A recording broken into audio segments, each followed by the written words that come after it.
ये खबर KR मंगलम university द्वारा प्रस्तुत की गई है। Question is, why is this happening to our students? What exactly have our students done? Thousands and thousands of students, what have they done to have security forces aiming weapons at them, to be beaten up, to be thrashed, to be humiliated? What have they done? What have they done wrong? They are protesting peacefully.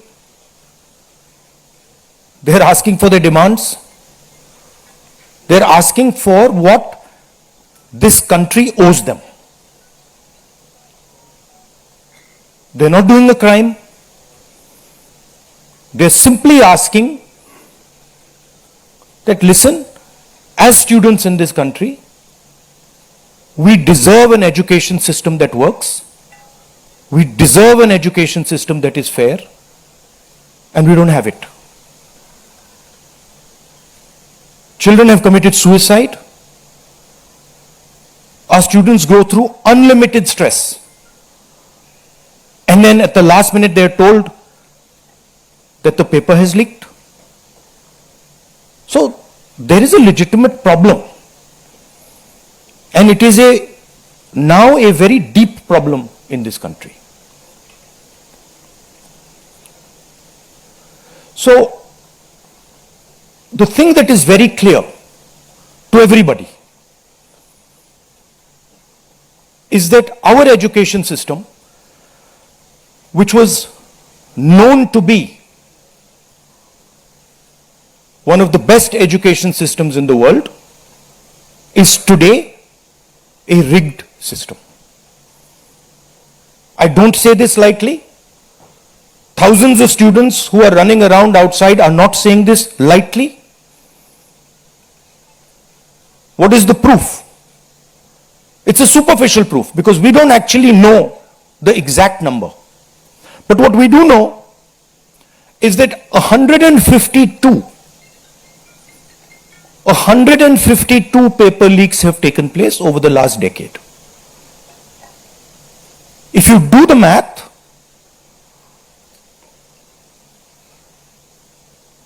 so one a month approximately. Every month, lakhs of students are told that all the stress that you went through, you're going to have to go through again. And after that, they're told, we really don't care. We don't care if there's a re-exam. We don't care how much you have to wait. We don't give a damn.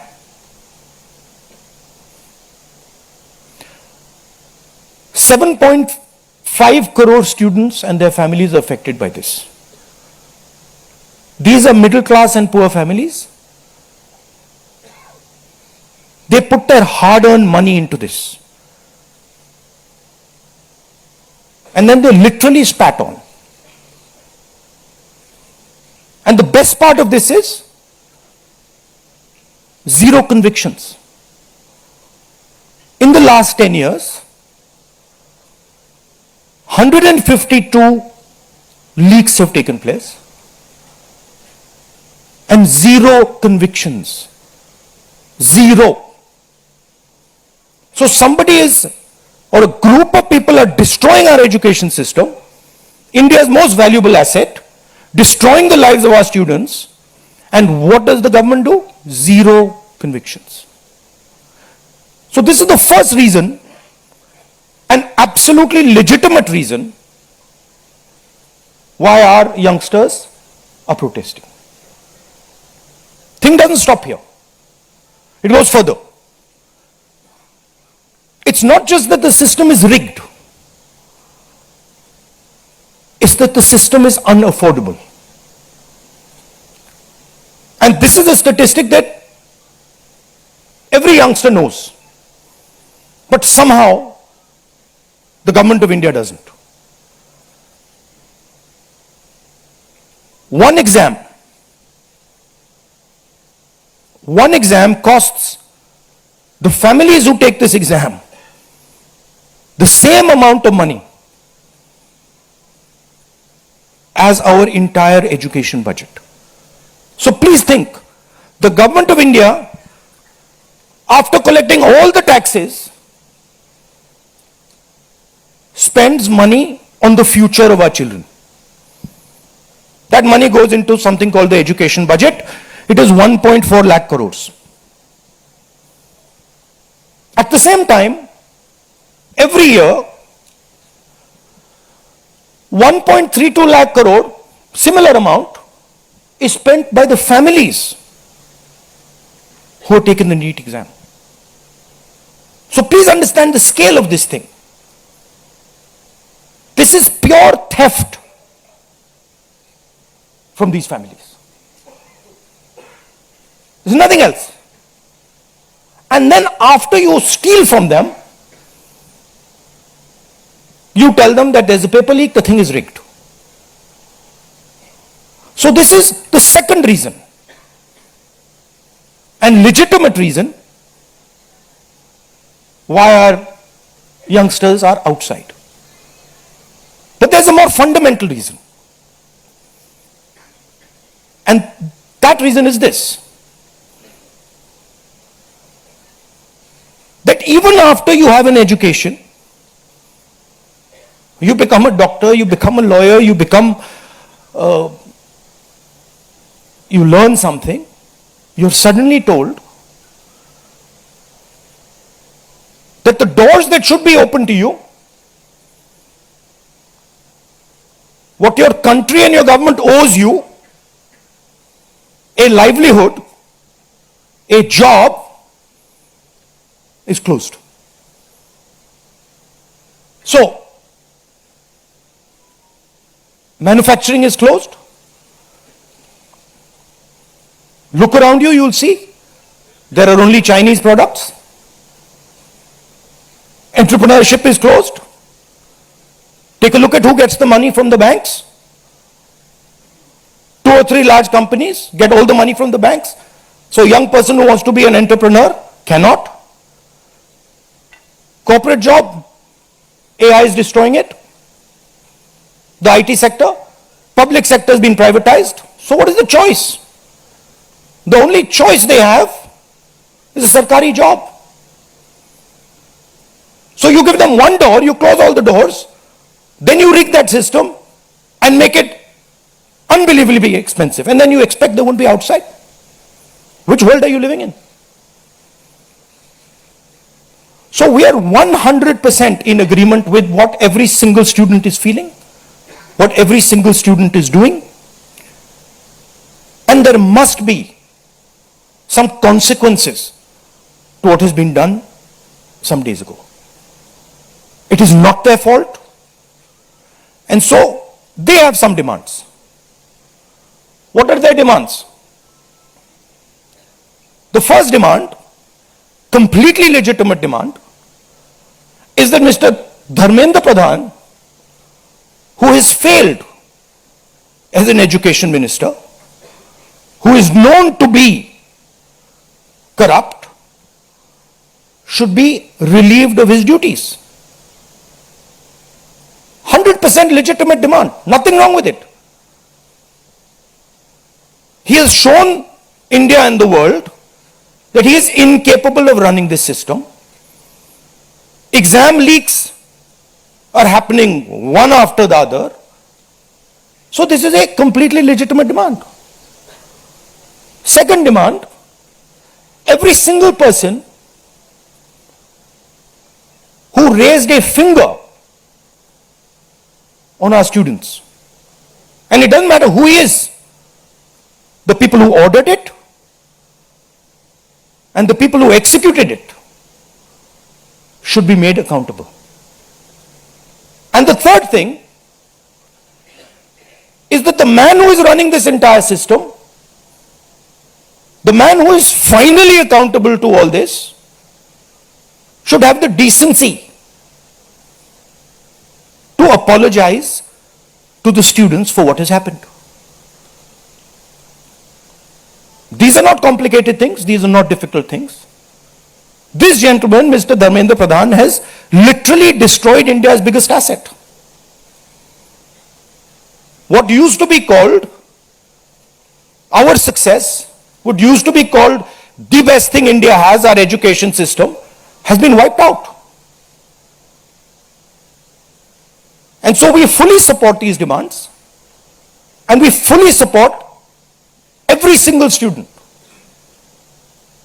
who is on the streets. Thank you.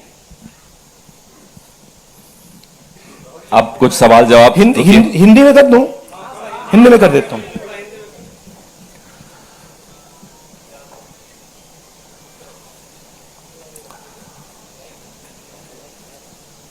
कुछ दिनों से देश के students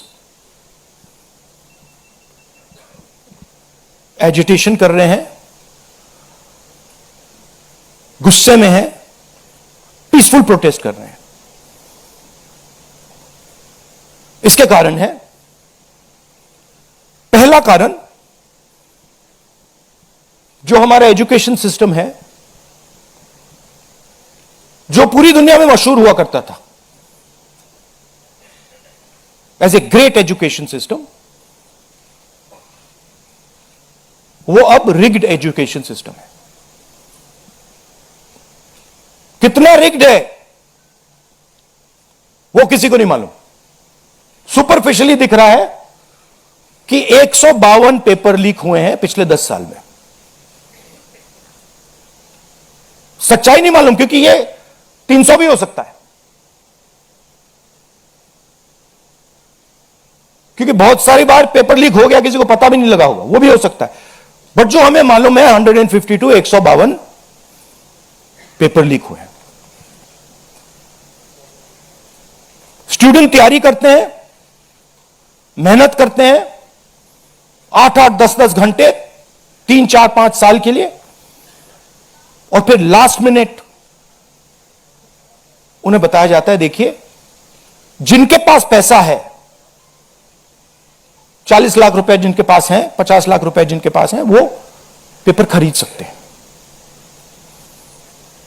आपकी ईमानदारी का, आपकी मेहनत का कोई मतलब नहीं है. उनको 152 बार पिछले 10 साल में भी यह बताया गया है.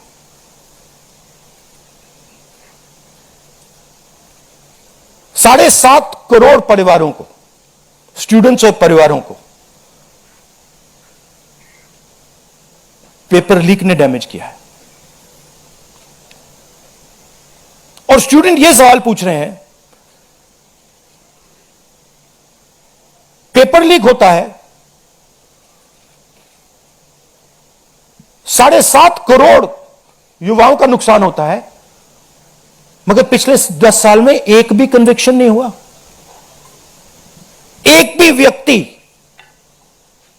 का कन्विक्शन नहीं हुआ, 0. तो यह पहला कारण है. दूसरा कारण कि जो हमारा एजुकेशन सिस्टम है यह अनअफोर्डेबल है.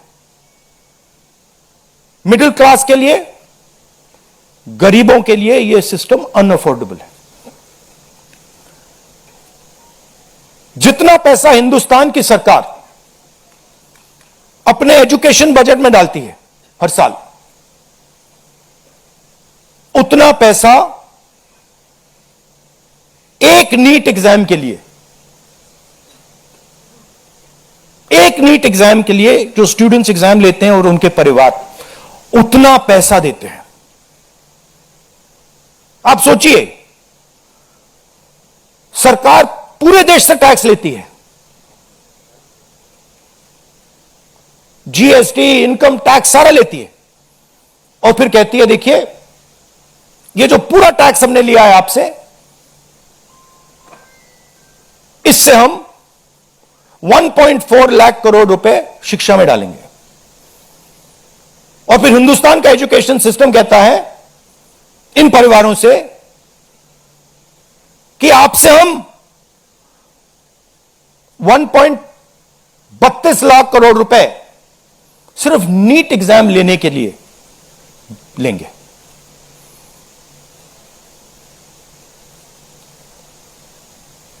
This is an insult to every single student in this country. This is an insult to every single family in this country. और ये कौन लोग हैं? ये मिडिल क्लास गरीब लोग हैं. ये अमीर लोगों का प्रॉब्लम नहीं है.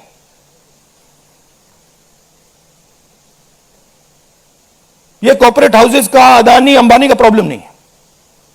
ये मिडिल क्लास और गरीबों का प्रॉब्लम है. तो यह है दूसरा कारण. और तीसरा सबसे बड़ा कारण,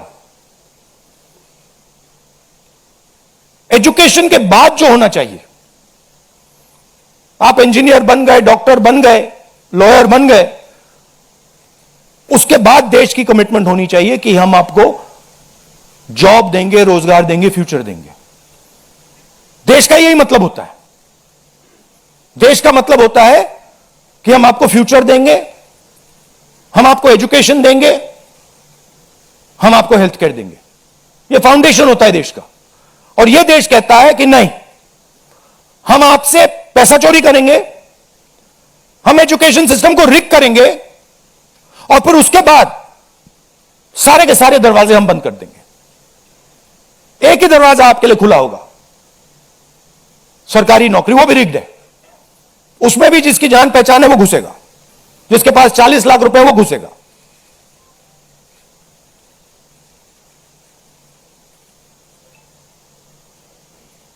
पहला दरवाजा मैन्युफैक्चरिंग. चाइना का माल कोने कोने में बिकता है. हिंदुस्तान की मैन्युफैक्चरिंग बैकबोन खत्म है. स्मॉल एंड मीडियम इंडस्ट्रीज खत्म है. पहला दरवाजा बंद. दूसरा दरवाजा एंटरप्रेन्योरशिप का. बैंक का सारा पैसा 2-3 बिजनेसेस के हाथ में जाता है. आप में से कोई एंटरप्रेन्योर बनना चाहता है, दरवाजा बंद. टीवी पे एड्स आएंगे, एंटरप्रेन्योर बनो. एंटरप्रेन्योर बनने के लिए लोन की जरूरत होती है, पैसे की जरूरत होती है, वो नहीं मिलेगा. दूसरा दरवाजा बंद. तीसरा दरवाजा कॉर्पोरेट जॉब, आईटी जॉब, जो हिंदुस्तान की सक्सेस रही है, उसको एआई ने खत्म कर दिया है, खत्म कर रहा है. पब्लिक सेक्टर बंद, पूरा प्राइवेटाइज कर दो, खत्म कर दो. तो एक ही रास्ता है, वो सरकार वाला, गवर्नमेंट एग्जाम. और फिर उसमें कहते हैं सबसे पहले पूरी अपनी आमदनी दो, उसके बाद हम सिस्टम को रिग करेंगे. और आप लोग मिडिल क्लास के लोग, गरीब लोग अपना पैसा डालो, और जिसके पास 40-50 लाख रुपए है वो पीछे से बैकडोर से घुस जाएगा. ये 3 कारण है कि दिल्ली के स्टूडेंट्स, हिंदुस्तान के स्टूडेंट्स गुस्से में है, बाहर है. इनको क्या कमिटमेंट चाहिए? ये कोई ज्यादा नहीं मांग रहे. सबसे पहला कमिटमेंट जो सिंबल है इस चीज का, धर्मेंद्र प्रधान मिनिस्टर, सबसे पहले आप सिंबल को हटाइए. बड़ी बात नहीं है. सुसाइड हुए बच्चों के, 152 पेपर लीक्स हुए. स्टूडेंट्स की पहली मांग यह है, इनको हटाइए. दूसरी मांग, जिन्होंने स्टूडेंट्स पर आक्रमण किया है, जो आपने अभी वीडियो देखा, पूरी सोशल मीडिया पे, मतलब हजारों स्टूडेंट्स पे लाठी चल रही है, राइफल्स पॉइंट हो रही हैं, टांगें तोड़ी जा रही हैं, पेलेट गन से मारा जा रहा है. यह आतंकवादी नहीं है, यह हमारा फ्यूचर है. ये हमारे दुश्मन नहीं है, ये हमारे लोग हैं, हमारा फ्यूचर है. तो इन लोगों पर जिन्होंने वायलेंस किया है, हिंसा की है, इन पर एक्शन होना चाहिए. यह स्टूडेंट्स की दूसरी मांग है. और तीसरी मांग, जो इस पूरे सिस्टम को चलाते हैं, उनको स्टूडेंट से अपोलोजाइज करना चाहिए रिस्पेक्टफुली कि गलती हो गई, जो हुआ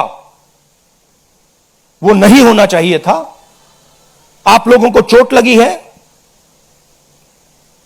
हम अपनी गलती मांगते हैं, कोई बड़ी बात नहीं है। तो ये 3 डिमांड्स हैं।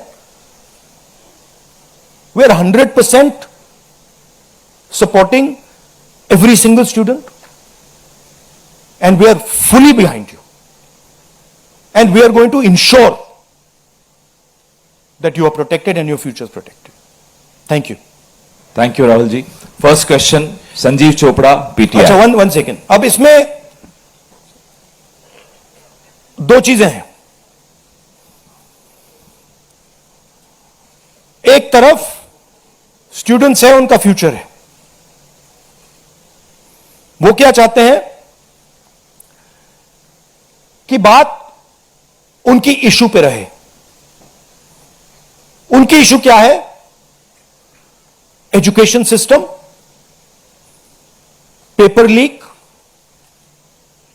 ये जो हुआ, इनको जो मारा गया, ये चाहते हैं कि शिक्षा पर, पेपर लीक पर, वायलेंस पर पूरे देश का फोकस रहे।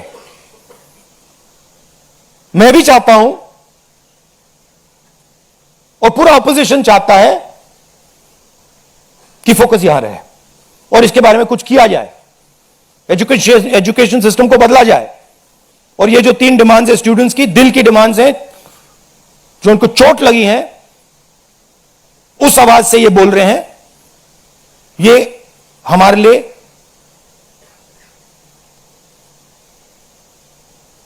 बहुत जरूरी चीज है। और दूसरी तरफ क्या है? डिस्ट्रैक्शन, कि ध्यान इधर उधर करो, कभी ध्यान उधर ले जाओ, कभी इधर ले जाओ, कभी आगे ले जाओ। 2 फोर्सेस हैं, एक फोर्स डिस्ट्रैक्ट कर रही है और दूसरी फोर्स फोकस करने की कोशिश कर रही है। Thank you. जीव चोपड़ा जी, माइक दो भाई। Rahul ji, we've all seen what has happened with the students on Monday. We've also seen what has happened yesterday with the protesting MPs right outside the Prime Minister's residence. You know, the manner in which the leader of opposition was roughed up, manhandled and beaten up and removed from the protest site. What would you say on that? But the government has accused you of crossing the line and not behaving in a manner befitting the leader of opposition. This What to would me, you say? this how I was treated is an irrelevant issue to me. I don't care. Treat me 5 times worse, I don't care. The focus has to be on this. The focus has to be on what was done to the students. The focus has to be on the education system, on paper leaks, and on the costs that these children have been forced to pay. So, do whatever you want to me. 5 times, 10 times worse, I don't care. In fact, I like it because I learn from it. And the government's allegation on you?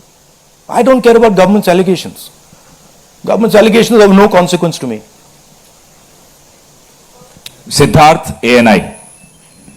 Rahul ji, मेरा सवाल आपसे ये है कि क्या धर्मेंद्र प्रधान के इस्तीफे से कोई सॉल्यूशन आपको लगता है विपक्ष को कि उससे ही निकल जाएगा?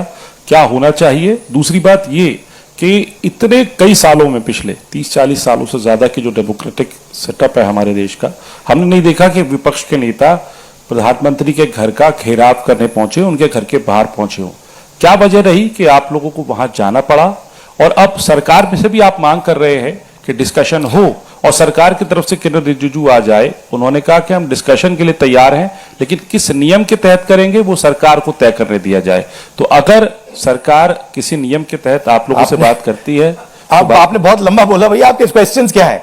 मेरा सवाल आपसे यही है हाँ। कि क्या वजह रही कि आप लोगों को प्रधानमंत्री के घर तक पहुंचना पड़ा, और क्या धर्मेंद्र प्रधान के इस्तीफे से सॉल्यूशन? इसके 2 कारण हैं। हमें लगा कि अगर हिंदुस्तान के स्टूडेंट्स सड़क पे हैं तो ऑपोजिशन को भी सड़क पे होना चाहिए, पहली बात। दूसरी बात, हमारी नेचुरल स्पेस पार्लियामेंट है, और प्राइम मिनिस्टर हाउस जाने से पहले ऑपोजिशन स्पीकर के पास गए, उनके कमरे में गए, रिस्पेक्टफुली गए, और हमने स्पीकर से कहा देखिए यह बहुत बड़ा मुद्दा है, आप हमें बोलने दीजिए, इसके बारे में डिस्कशन करने दीजिए। स्पीकर ने कहा कि देखिए मैं सरकार से पूछूंगा, meaning it is not speakers decision, it is सरकार डिसीजन। ठीक है, पूछिए। पूछने के बाद कोई डिस्कशन नहीं, पूरी इशू को इग्नोर कर दिया। ठीक है, Dharmendra Pradhan, just put that other slide, Dharmendra Pradhan एक सिंबल है। धर्मेंद्र प्रधान is a symbol, and the students have pain about how they have been treated. That symbol has to be removed. Out of respect to the students, that symbol has to be removed, number one. Number two, that symbol has to be removed because he is a completely incompetent, probably collusive person in this drama. We know his background. We know how clean he is. We know the type of person he is. There's a history here. And to send a message to the country that we are listening to the students, we respect their sentiment, this man's got to go. And that is why we went to the Prime Minister House yesterday to support this demand, which is a demand that every single student is making. How the discussion is going to be held, who is going to hold it, it's not only the government's decision. Because two people need to talk. That's going to be decided by the opposition. At least our part of it. The government wants to distract from this. The government wants to rub this thing under the carpet. कि भाई यही हुआ ही नहीं.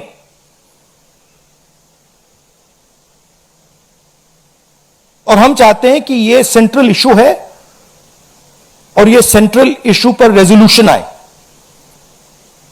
प्रधान जाए, Prime Minister apologizes, everyone who assaulted students is the first step. Then we want to see changes being made to the testing system. We want to see changes being made to the amount of money people are charging. Thank you. IANS.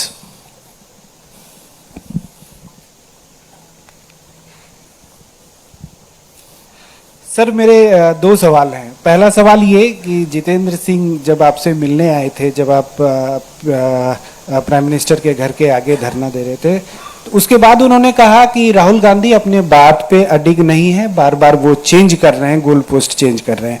दूसरा सवाल ये है कि आपने कहा कि सभी opposition parties जो हैं वो इस मामले में एक हैं, लेकिन एक अपोजिशन पार्टी है आम आदमी पार्टी, जिसके सांसद संजय सिंह हैं, उन्होंने ये कहा कि राहुल गांधी छात्रों के आंदोलन को डाइवर्ट कर रहे हैं, हाईजैक करने की कोशिश कर रहे हैं।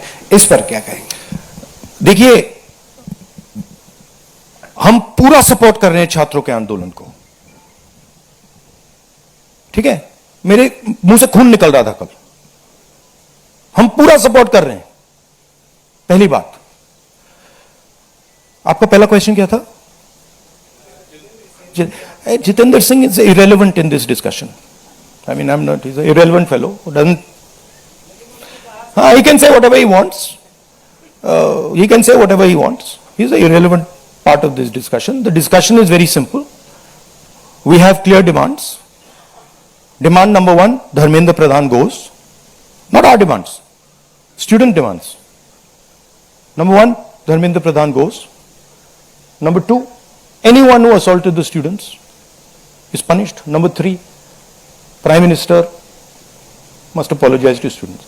Mr. Jitendra Kumar wants to see whatever fantasy he wants to see, he's welcome to see it. I'm not really bothered about it. Archana, PTI Hindi.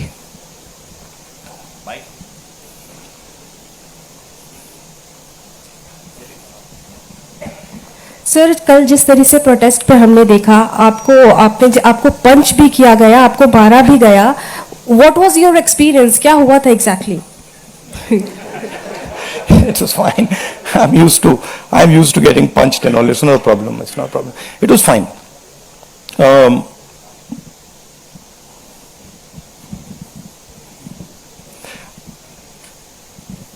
My job is to express the will of India's people. Whether it is the will of the students, whether it is the will of young people, whether it is the will of the farmers, this is the job that I'm supposed to do as leader of opposition. I'm supposed to become an expression of the voice of India's people. I'm supposed to bring attention to where pain is being felt. These are very small costs.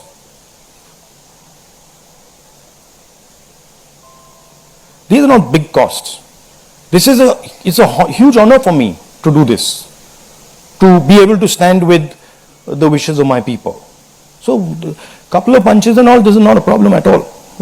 I'm happy to take many more. एक second. मोहित दुबे।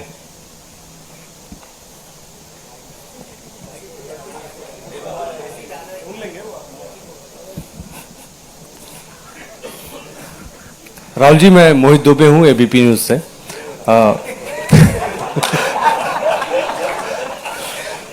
राहुल जी, अभी आपने कहा कि मुझे अपनी सुरक्षा की चिंता है नहीं, लेकिन आपकी सुरक्षा की चिंता मुझे लगता है कि क्योंकि नेता विपक्ष हैं, तमाम लोगों को है।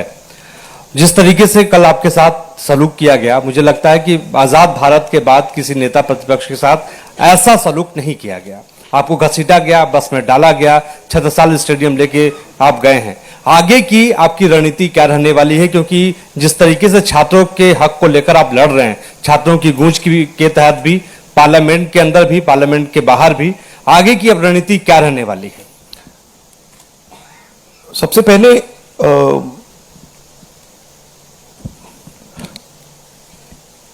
सही है कि पुलिस वाले थोड़ा मतलब मुझे घसीट के ले गए, बट कान में कह रहे थे कि इस सरकार को हटाइए। एक्चुअली मैं राजस्थान का हूं, इनको हटाइए। हम सिर्फ वर्दी पहने हैं। दूसरा कह रहा है मैं हरियाणा का हूं, इनको हटाइए। तो that sentiment is there and सच्चाई एवरीबॉडी नोस। ओके, उन बेचारों को मतलब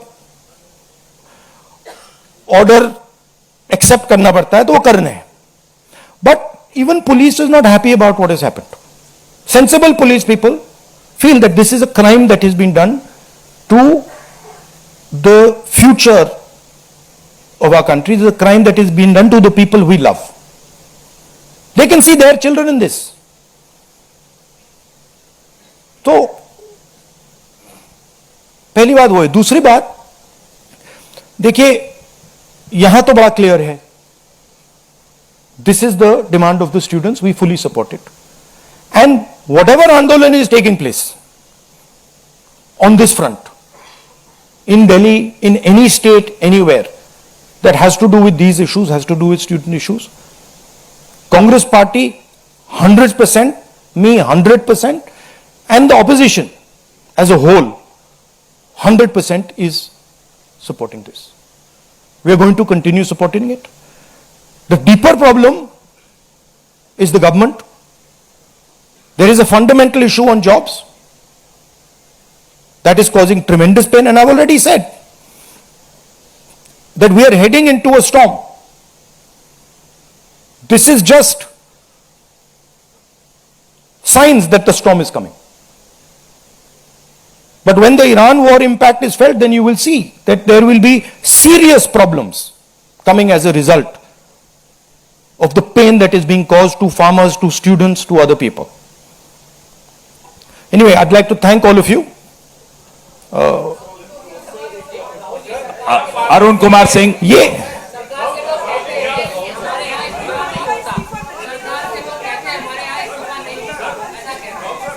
Last question. एक मिनट सवाल पूछने दीजिए, 1 मिनट।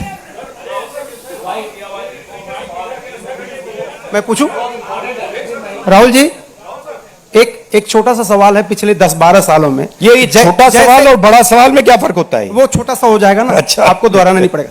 जितनी तेजी से आप वहां पहुंचे, पीछे पीछे मिनिस्टर भी पहुंच गए, बहुत तेजी से पहुंचे। आपको क्या लग रहा है, पहले तो कभी ऐसा हुआ नहीं था? What compelled him to reach out to you first? And second thing, ये जो तीनों डिमांड्स हैं, is it totally non negotiable? क्या इससे कम कुछ पर आप तैयार नहीं है और संसद नहीं चलेगी?